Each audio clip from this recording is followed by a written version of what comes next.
చాలా మంది స్టూడెంట్స్ కామన్గా అడిగిన 2 క్వశ్చన్స్. ఫస్ట్ వన్, మెడికల్ కోడింగ్లో గ్రోత్ ఉంటుందా?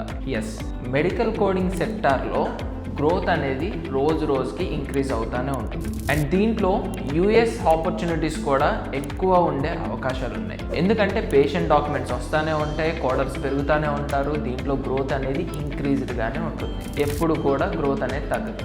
సెకండ్ పాయింట్, సిపిసి సర్టిఫికేషన్ చేసుకుంటే కెరియర్ ఉంటుందా? ఎస్, సిపిసి సర్టిఫికేషన్ చేసుకోవటం వల్ల మీ వాల్యూ ఇంకా హై లెవెల్కి వెళ్ళిపోతుంది. శాలరీ వైజ్ కానీ, వర్క్ ఫ్రమ్ హోమ్ ఆపర్చునిటీస్ కానీ, లేకపోతే మీ కెరియర్ గ్రోత్ కానీ ప్రతిదీ కూడా ఇంక్రీజ్ అవుతూనే ఉంటుంది. సో ఈ 2 విషయాల్ని గుర్తుపెట్టుకోండి. నాలెడ్జ్ అండ్ స్కిల్స్ ఉంటే ఎక్కడికి వెళ్ళైనా బతకొచ్చు. ఇంకెందుకు ఆలస్యం, come and join with us.